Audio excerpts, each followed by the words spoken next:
अस्सलाम वालेकुम नाजरीन, जैसा कि आपको मालूम है कि आज जो है स्ट्राइक हो रही है।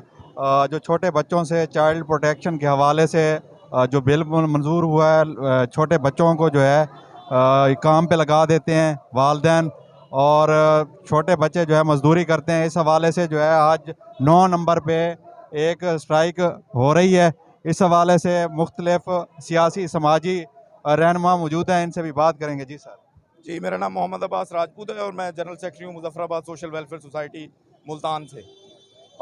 हमारा ये चाइल्ड अब्यूज़ जो है, आज कैंपेन जो है ये जो चाइल्ड प्रोटेक्शन की चेयरपर्सन है सारा अहमद, उनकी इंस्ट्रक्शंस के ऊपर child protection welfare bureau centre Multan और मुजफ्फराबाद सोशल वेलफेयर सोसाइटी मिल के जो है वो आज चाइल्ड अब्यूज़ के हवाले से ये अवेयरनेस कैंपेन कर रही है 9 नंबर चुंगी पे।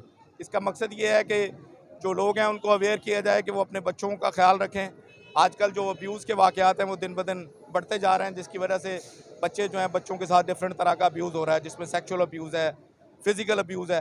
तो इस अवेयरनेस कैंपेन का मकसद ये है कि हम सब लोग जो हैं वो अपने बच्चों का ख्याल करें, तहफ़्फ़ुज़ करें, ताकि ये अब्यूज़ का ख़ात्मा हो सके। Thank you sir, child protection जो है इसका एक तो काम है कि जो छोटे बच्चे हैं उनको काम से रोकना। इस हवाले से कोई ऐसा काम जो इनके तालीम के हवाले से या इनके वालिदैन को रोज़गार के हवाले से कोई ऐसी कैंपेन वगैरह जो आप चाइल्ड प्रोटेक्शन ब्यूरो जो है वो मुल्तान में, उसका जो सेंटर है उस पर कुछ 60 के करीब बच्चों की कैपेसिटी है, जिसमें वो बच्चों को रखते हैं, रेस्क्यू करते हैं शहर के मुख्तलिफ इलाकों से, और बच्चों को वहाँ पे तालीम भी दी जाती है, उनको खाने का इंतज़ाम है उनका वहाँ पे। तो इस तरह से हम मुजफ्फराबाद सोशल वेलफेयर सोसाइटी जो है मुल्तान में चाइल्ड प्रोटेक्शन के हवाले से थ्रू इम्प्लीमेंटिंग पार्टनर्स जो है वो काम कर रही है।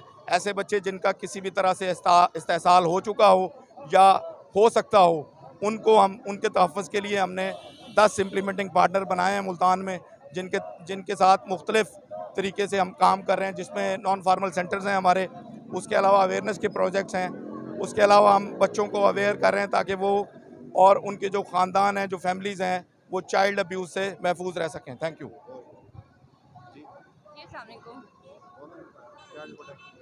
जी जी सर, मैं बेसिकली एडवोकेट हूँ, तो मैं मैसेज ये कन्वे करना चाहते हैं। यहाँ पर हमारे आने का मकसद भी यही है कि बच्चों को ज़्यादा ज़रूरी होता है अवेयर करना। उनको वालिदैन ही ज़्यादा अवेयर कर सकते हैं, क्योंकि देखिए वो स्कूल जाते हैं, किसी भी जगह पर जाते हैं, उन्हें सिर्फ तालीम के अलावा एथिक्स बहुत कम सिखाए जाते हैं। तो जो वालिदैन होते हैं, ये उनका राइट होता है कि वो बच्चों को सिखाएँ कि गुड टच और बैड टच क्या होता है, कि बाहर किसी भी जगह पर अगर वो अकेले जाते हैं तो जिनसी इस्तेसाल से कैसे बच सकते हैं।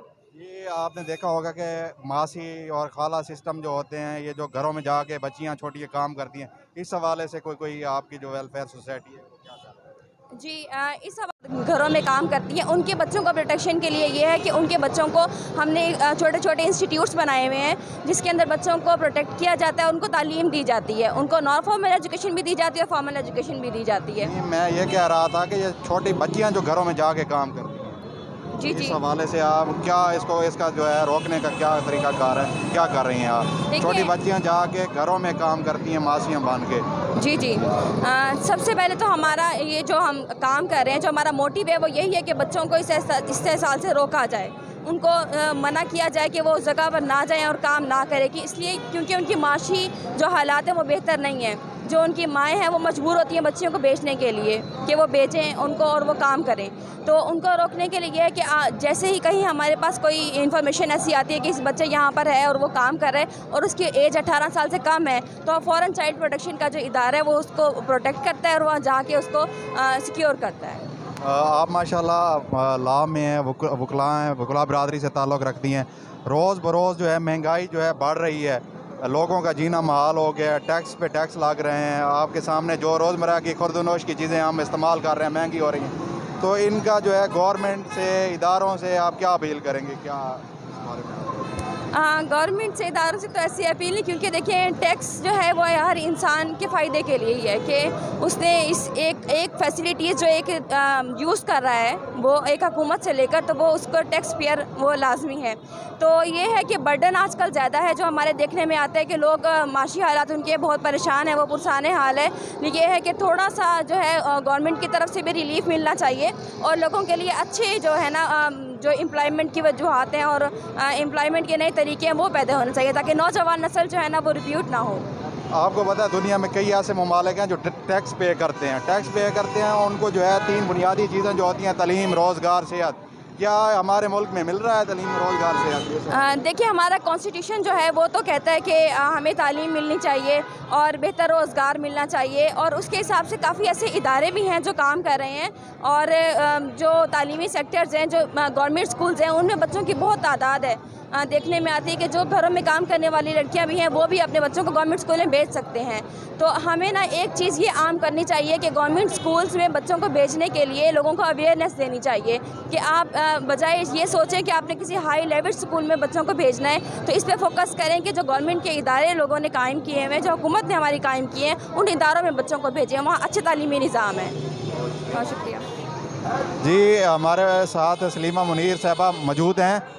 उनसे बात करेंगे चाइल्ड प्रोटेक्शन के हवाले से, और ये जो छोटी बच्चियां घरों में काम करती हैं इस हवाले से इनसे बात करेंगे, क्योंकि आपको पता है बेरोज़गारी है और महंगाई की वजह से जो है छोटे बच्चों को बच्चे अपने कामों पे लगा देते हैं, तो इस हवाले से इनसे बात करेंगे। जी, ऐसे है कि बच्चों से हर काम जो करवाया जाता है उसको मजदूरी नहीं कहा जा सकता, क्योंकि कुछ काम बच्चों के लिए सीखने ज़रूरी हैं, लेकिन उसमें उनकी उम्र का तयन होना चाहिए। और दूसरा ये कि उसकी वजह से उनके जो दूसरे हकूक़ हैं, जैसे तालीम का हक़ है, जैसे खुराक का हक़ है, खेलने का हक़ है, वो हकूक़ जो हैं वो सलब नहीं होने चाहिए।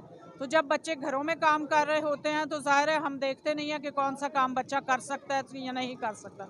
घरों में काम करने वाले बच्चे हैं, जैसे तो आजकल गैस नहीं है तो सिलेंडर इस्तेमाल होते हैं, तो कई दफ़ा सिलेंडर खुला ही रह जाता है। तो छोटे बच्चे जो हैं उनका जहन उस तरह से काम नहीं करता टेक्निकली, तो वो माचिस की तीली लगा देते हैं, तो वो बच्चे के लिए बहुत नुकसान, बल्कि उसके घर के लिए भी नुकसानदेह साबित हो सकता है। इसी तरह वो अगर सब्जियां काटते हैं, कुछ करते हैं, उन्हें छुरी चाकू का इस्तेमाल सही से नहीं आता है, तो काम जो वो घरों में उनसे करवाए जा रहे होते हैं वो उनकी उम्र के मुताबिक नहीं होते हैं। और दूसरी तरफ ये है कि वो साइकोलॉजिकली भी बच्चे उसके लिए तैयार नहीं होते हैं। तीसरा ये है कि जब वो घरों में काम कर रहे होते हैं तो पाकिस्तान का कानून है आर्टिकल 25A, जिसके मुताबिक हर बच्चे को 16 साल तक तालीम हासिल करनी चाहिए। तो वो जो हक़ है, जो कानूनी हक़ है, वही बच्चे से छीना जाता है। तो ना तो उसकी पासदारी हमारी हुकूमतें कर रही हैं, ना उसकी पासदारी माँ बाप कर रहे हैं, ना उसकी पासदारी जो है वो सोसाइटी कर रही है। तो एक अपने ही कानून की हम वायोलेशन कर रहे हैं जब हम बच्चों से घरों में उनसे काम करवाते हैं और उनकी उम्र और सेहत से बढ़ के उनसे काम करवा रहे होते हैं। जी मैडम, जैसे आपको पता है कि आजकल जो है टैक्स पे टैक्स लगाए जा रहे हैं, भरमार है टैक्सों की, और जो है दुनिया में जितने भी ममालिक हैं टैक्स जो अवाम पे करती है, तो साफ ज़ाहिर है तलीम, रोज़गार, सेहत, ये जो बुनियादी असूल हैं 3 रहने के, ये क्या पाकिस्तान में ये सही तरीके से आम आवाम जो है, आम शहरी को मिल रही है? आप क्या इस बारे में? देखिए, टैक्स का सारा जो बोझ है वो सिर्फ जो है गरीब पे पड़ता है, क्योंकि हम माचिस की डिबिया पे भी टैक्स दे रहे होते हैं, हम टूथपेस्ट पे भी दे रहे हैं, हम 100 रुपये का कार्ड डलवाते हैं उस पर भी टैक्स दे रहे हैं। तो टैक्स का बोझ जितना किसी बड़े ज़मींदार, लैंडलॉर्ड, इंडस्ट्रियलिस्ट पर पड़ रहा है, उससे कहीं ज़्यादा जो है एक वो रिक्शा चलाने वाले पे या रेडी वाले पे भी पड़ रहा है, जिसका जो बोझ है वो एंड पे यही होता है कि जब घर के अखराजात पूरे नहीं होते तो वो बच्चों को कामकाज में लगा लेते हैं, ताकि बच्चे भी जो हैं वो उनकी अर्निंग का सबब बन सके या घर में कुछ ना कुछ कमा के ला सकें। अच्छा, इदारे जो हैं गवर्नमेंट के, और गवर्नमेंट के जो जैसे वज़ीर आला हो गया, गवर्नर या प्राइम मिनिस्टर साहब, और जो इस वजारत होती है जो इनका देखते हैं सारा बच्चों की चाइल्ड प्रोटेक्शन के हवाले से, इनको कोई पैगाम वगैरह देना चाहें आपने? इनके काम को तो मैं डेफिनेटली अप्रिशिएट करूँगी। आज की जो वॉक का इन्होंने एहतमाम किया है उसको सराहती हूँ, लेकिन ये है कि जैसे इनकी हेल्पलाइन है 111121, मेरा नहीं ख्याल कि आम आवाम को इसका पता है, तो इनके काम के बारे में आम आवाम को पता होना चाहिए ताकि वो इनकी खिदमात से जो हैं वो फ़ायदा हासिल कर सकें। बहुत शुक्रिया।